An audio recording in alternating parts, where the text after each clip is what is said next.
Hari Om. Start with the prayer.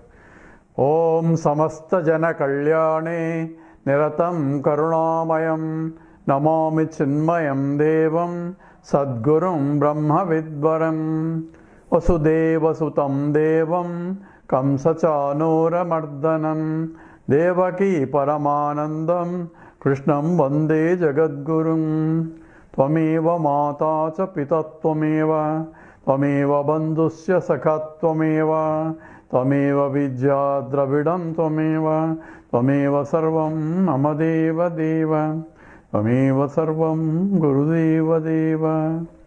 Hari Om.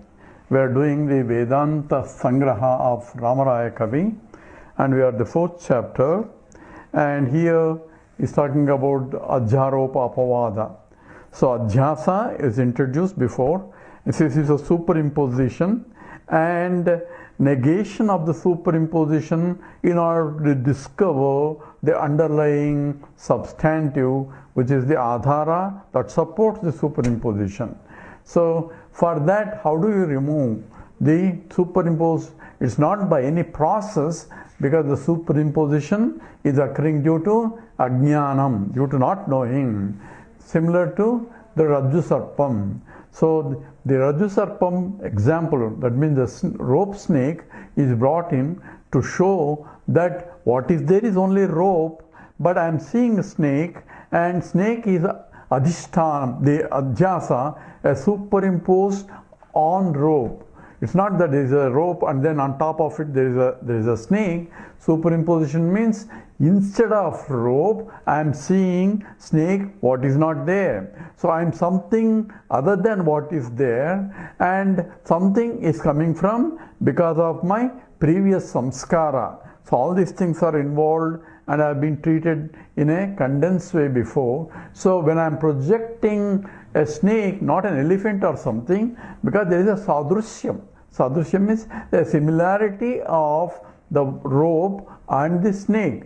Similarities, it's 5 feet long, it's lying in the alley, and when I step on it, it's a soft, and all those are common attributes between the rope and the snake.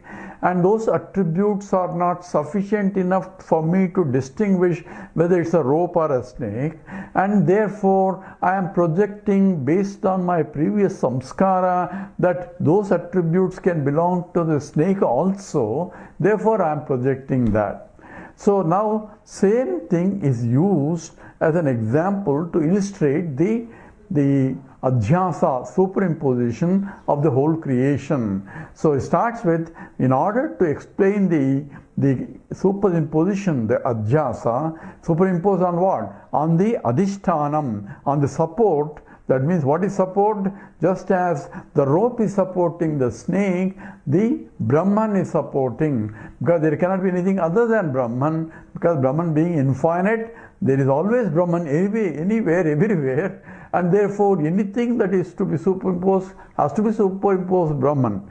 From Brahman point there is no superimposition, because this is all explanation from the point of the Vyavaharika Drishtya. Therefore the Ramaraya Kavi makes it show that we understand this. So in the second mantra of the 4th chapter that we are doing right now, say tadahi jivasya vyavahara dasha and paramartha dasha cha iti avastadvayam. So it is the truth involved is 2 aspects of it.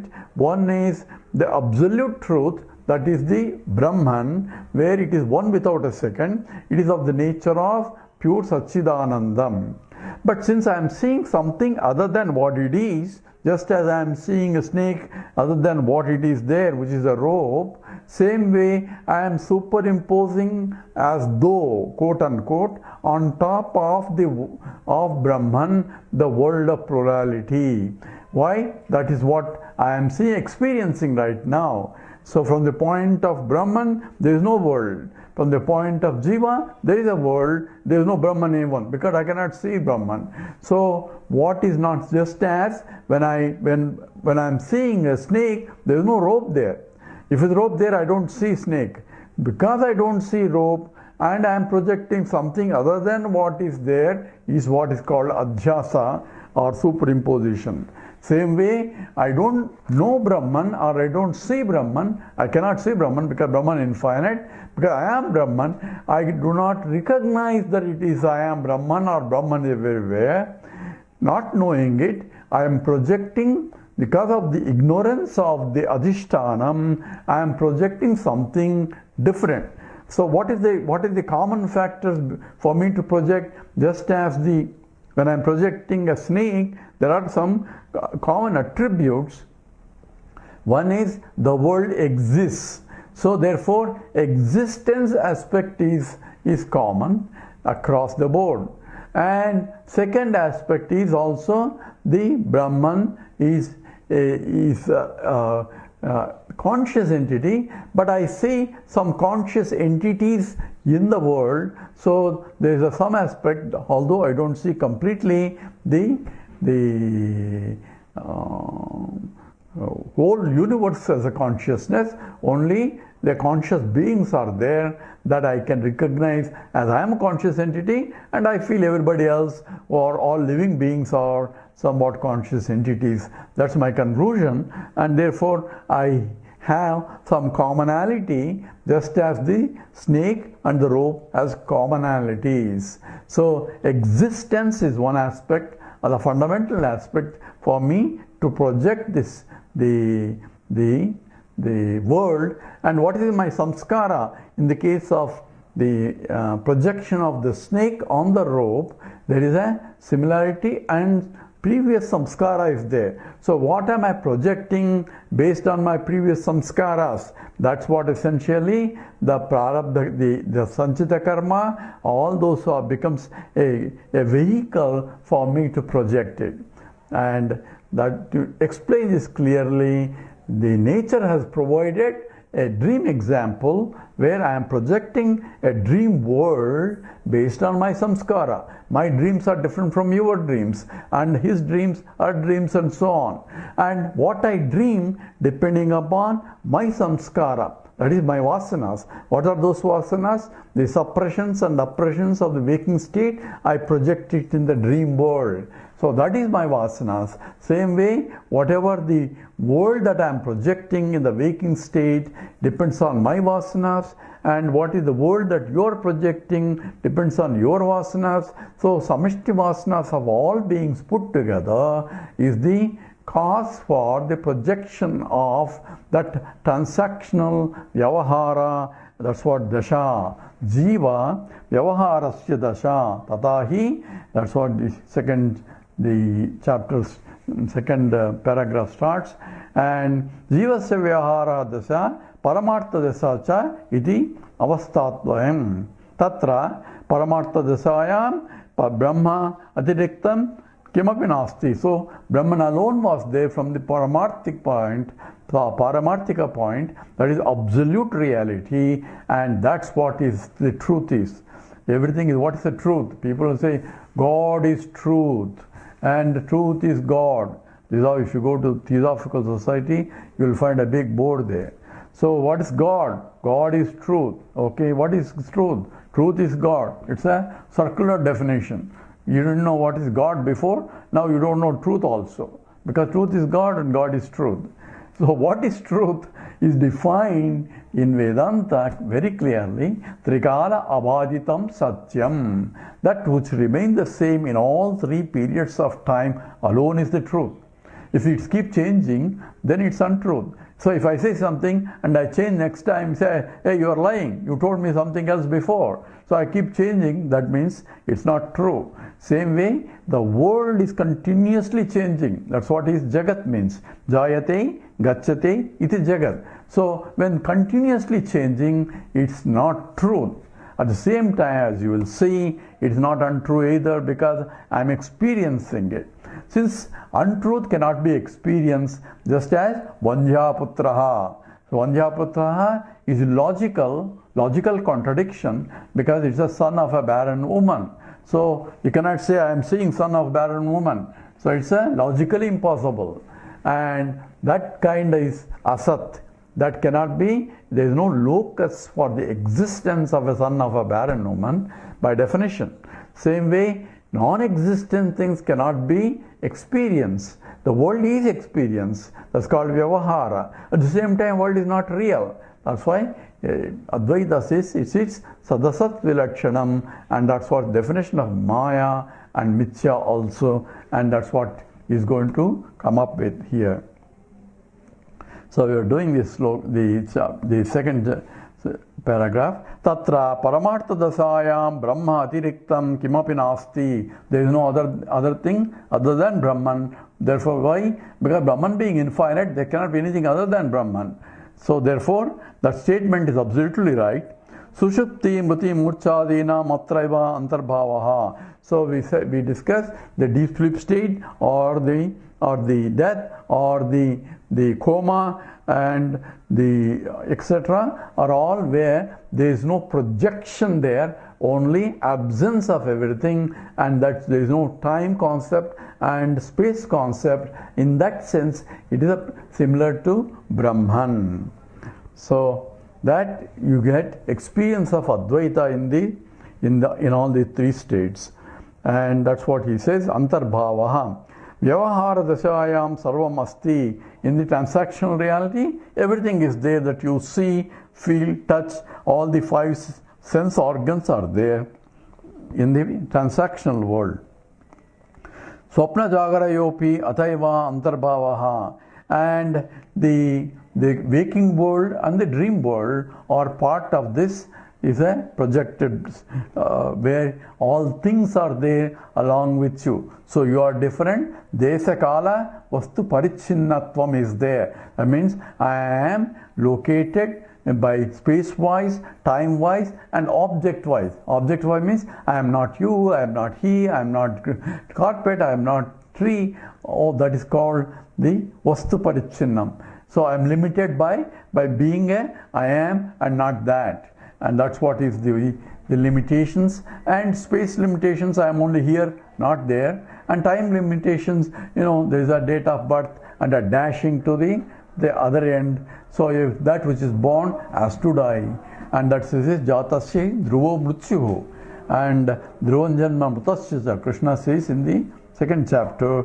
And that essentially is the implication of that here. Swapna Jagarayoho Atraiva Antarbhavaha Asyam Dashayam Jagat Janmadi Hetutvam Brahmanaha Tadasthalakshanam. Therefore, the Jagat Janmadi Hetutvam, and the Jagat, the world, and its creation, and Hetu, the cause for creation, everything is the Brahmanaha, for the cause for the whole creation itself is Brahman, is called Tatastha Lakshanam. This is how the Brahman is defined. What is Brahman? Who is Brahman? Or what's Brahman? The scripture defines as using what you call Tatastha Lakshanam. Tatastha Lakshanam means incidental qualification, because it's not real qualification. Why? Because Brahman cannot undergo any transformation. So creation involves a transformation, and Brahman cannot, because Brahman is infinite. There cannot be any creation, Brahman modifying into something else. And therefore, it's only apparent modification. Tatastha Lakshanam. Simple example of Tatastha Lakshanam is in America, all the houses look alike because there is a mass scale production, and you want to know, I want to know what John's house is. So looking around from the top of the hill, which is John's house, then because you cannot point out, since every house look alike. So suddenly a crow sits on John's house, then see that crow sitting there? Yes, that is John's house. So next time you cannot go and say, let me see John's house where crow is going to sit. That's not John's house. That's only incidental qualification called Tatastha Lakshanam. In contrast to Tatastha Lakshanam, there is called Swarupa Lakshanam, is intrinsic qualification because it's its nature. And that also we'll see what Brahman is. So, Jagat Janmadi Hetutvam Brahmanaha Tatastha Lakshanam. So that's how the scripture defines Brahman. See, Yatova Imani Bhutani Jayante Yena Jatani Jivanti Yat Prayam Tabisham Vishanti Tad Vijnasasva Tad Brahmeti. That's how we define, from which the whole universe came, by which it is sustained, into which it goes back. That is Brahman, and that's called Tatastha Lakshanam. Then what is Swarupa Lakshanam? Satchidanandatve sati, the Maya Ashrayatvam Swarupa Lakshanam. Now what is the Swarupam? Satchit Anandam. That means Satyam Jnanam Anantam. This is the Swarupa Lakshanam. Swarupa Lakshanam means its intrinsic nature. Existence itself is its nature, and consciousness itself is its nature, and limitless, which is an Ananda Swarupam, because the bliss, which is called any limitation causes suffering. Therefore, limitless alone is Anandam, Anantameva Anandam, and therefore Satyam, Jnanam, Anantam or Satchidanandam is the nature of Brahman. And also Maya Ashrayatvam, Maya Ashrayam. It is the Ashrayam, shelter for Maya. That means Maya is supported by the Brahman at Vyavaharika level. At Paramarthika level, there is no Maya also. There is only indicatory definitions. See, who has the Maya? Brahman. When Brahman having a Maya is called Ishvara. So, it's called Ishvara Shakti. Maya Shrayatvam cha Swarupa Lakshanam. So, this is what we completed the second paragraph of the fourth chapter. Now we'll go to the third paragraph. Srustehe prak Mayashrayam, because he is now describing the creation aspects. Srustehe prak Mayashrayam ekam brahmaiva advitiyam asid. So Srustehe prak, before the creation, and Mayashrayam ekam brahma eva. So Brahman, who is the shelter for Brahman, is alone, advitiyam asid. It's alone there. See, we have to be careful with the statement here. It says the Brahman, which is Brahman means infiniteness, and it's defined as one without a second. Now at the same time, it says Mayashrayam. It is a shelter for Maya. So there are two things. One is Brahman, another is Maya.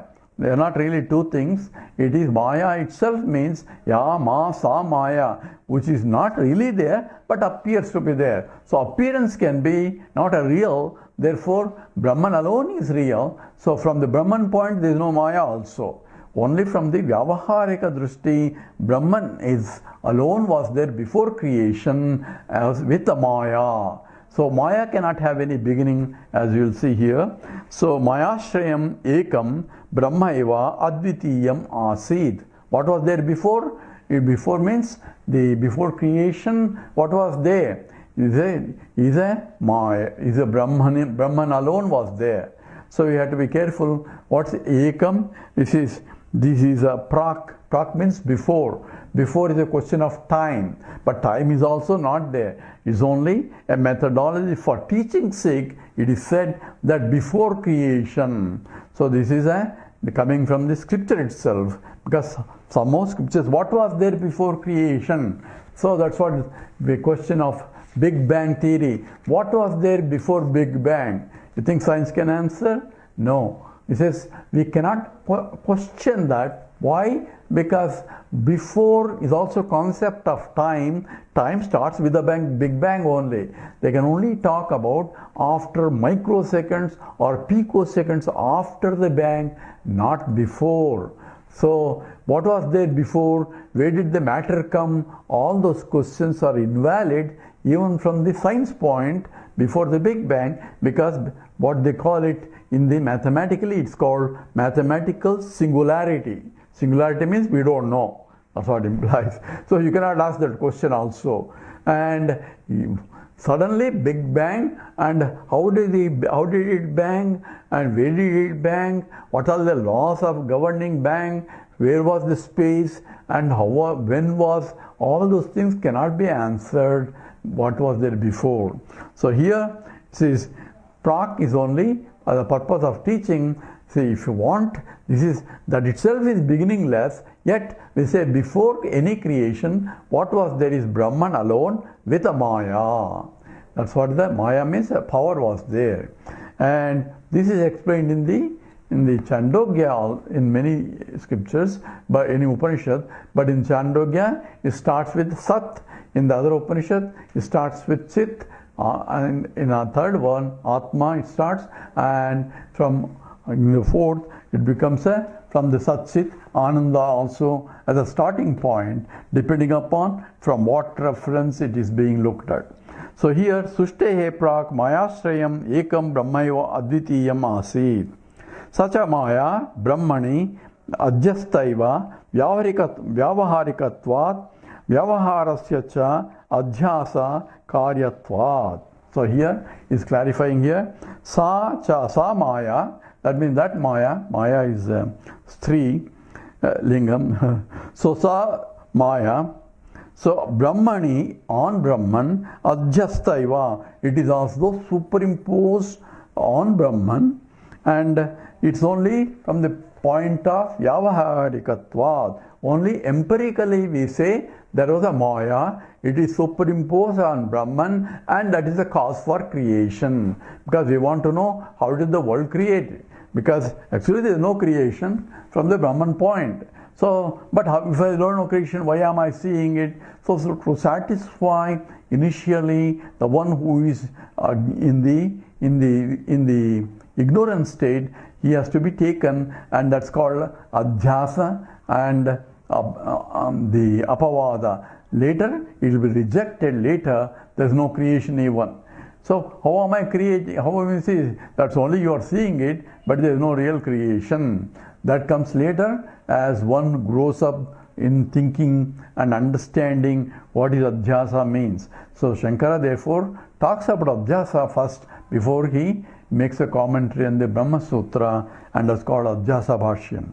So here, Sacha Maya, Brahmani Adhyastaiva, Vyavaharikatva. It's only a empirical presence of Maya. There is no real Maya, but for transactional purposes, let's consider the Maya was there before Brahmani from the beginning. When did it come? It doesn't come. So we call it from the beginning. So therefore it's called Vyavaharikatvad. Vyavaharasya Adhyasa Karyatvad. So it is also Karyatvad. It is it causes the creation. Therefore for transactional reality, it is the one that it becomes the Karyam. It is a material cause for the creation also, and therefore we call it as a Adhyasa on the Brahman. So that's how he defined here. So it is on empirical reality, Maya is there, and Maya is a force you can think of, and that which contributes to the also Karyatva, a product of the creation world. Therefore he says, Kada, Kena, Katham, Adhyasta iti na asakniyam anirvachaniyatvat Maya Adhyasatya Anaditvat Swayameva Bhutatvascha. So here he giving more description here. So Katha, so when did it happen? When is Maya superimposed? Kena, by what power, or and Katham, how, etc. Adhyasta iti. So how, what did it come? Where did it come from? And since when it is superimposed? What was there before it superimposed? You cannot ask all those questions. So Adhyasta, because it's superimposition iti na asakniyam. So it cannot be explained, and therefore there is no point in asking, because it's not really there. since creation is a beginningless, you will see, and there cannot be any beginning for it also. So it's a cyclic process, and we are got caught up in the cycle already. So for you, assume that there is no beginningless, but it was there. So therefore it's called the Adhyasa, superimposed on Brahman. And why? Because you can asakniyam, you cannot question that or cannot be asked, because anirvachaniyatva, because it cannot be explained. You see, nirvachanam is a clear description of how, why, where, and all that can be answered, but it cannot be answered because that's the nature of Maya. So therefore, anirvachaniyatvat, Maya adhyasasya, and also anaditvat, there is no beginning for it. Why there is no beginning? Because it is of the nature of avidya. Avidya and Maya are somewhat used interchangeably in Advaita. Avidya means ignorance. Because I don't know, and since when I don't know. If you ask, from the beginning I don't know. When is that beginning that you don't know? That question you cannot be. Because when do you say, I don't know chemistry? Since when you started not knowing chemistry? Every ignorance cannot have any beginning. And if it have a beginning, that means before that I was knowledgeable. If I am knowledgeable, I cannot become ignorant. So all ignorances are anadi. And this ignorance is called mula avidya, fundamental ignorance, and therefore it is anaditvat. And that is the same thing as Maya. Avidya and Maya are used as synonyms, and avidya supported by Brahman becomes a Maya Shakti. Adhyasasya anaditvat. So because of that beginningless, swayameva bhutatvascha. So it is spontaneously arises as though. It says, how, if you ask, you don't, because you are going to be creating every day, you are creating your dream world. Now, if you ask, when did your dream started? If you ask the question, you know, you are started, you are the creation of that power of creation is a Maya Shakti only. You call it their Nidra Shakti. And when did this Nidra Shakti come into picture? And how did you create the whole world?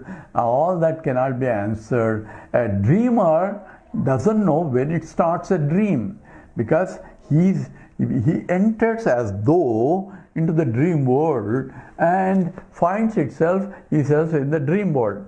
There you don't have the sequence of creation in the transactional world. Say Akashat, Vayu, Agni, Apa, Prithvi, Prithviya, Oshadaya, all this sequence from Akasha, Vayu, all those things are described in this one as though one after the other. It's not one after the other, one leading to the other only.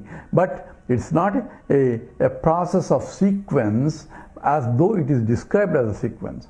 But in the dream state, there is no sequence. You don't say first Akasha, then Vayu coming in, and then coming the Akasha, Vayu, Agni, Apaha, Prithvi. You don't see in the dream world, spontaneously everything is there, including Akasha, Vayu, everything is there simultaneously, you see. But for the purpose of explanation, you can say, in the beginning was you with Atma, mind, and it created Akasha first, Akasha to Vayu, all those cock and bull stories you can explain how the creation started. The same way, in the Vyavaharik also, same creation will be happening. So it says, Swayam eva bhu tattva. Spontaneously it arises and pushed by the avidya or pressure of the vasanas. Idam sa brahmane maya sabalitatvam jagat srishtyadi vyapartha so anyadhanupapatta kalpitam shrutyadi siddhancha. So the idam cha brahmani, in this way, on brahmani, maya is very difficult to account. So sabalitatvam jagat srishtyadi vyapartham. So we need to invoke a force for the creation of the world. Therefore, we are bringing in Maya, which cannot be explained how. When did Maya come into picture? When did Brahman has a Maya Shakti? All that, you cannot account all that because of, says, in order to account how it is, and that's how the scripture also says also, Mayant Prakritim Vidyat, Mayinant Maheshwaram. So Maya is same as Prakriti. And what is the Prakriti? Prakrutchevata karmani kriyamanani sarvasaha. And the Maya Adhyakshena Prakritihi Suyate Sacharacharam. Under my Adhyaksha, the Prakriti is projecting the whole world. So whole world is projected by Prakriti there, Krishna says, which is same as Maya. And Maya is the what it is. So here, say Maya cannot be explained. Sabalitvam, Jagasrushtyadi Vyapara Anyadhanupapatta Kalpitam. For explaining the creation of the world, we have to bring in. And Shrutyadi Siddhancha. And this is echoed by the Shruti also. We will continue this after we come back. With this, we stop here right now and do with the prayer. Om Purnamada Purnamidam Purnat Purnamudachyate Purnasya Purnamadaya Purnameva Vasishyate. Om Shanti Shanti Shanti. Harihi Om Sri Gurubhyo Namaha. Harihi Om.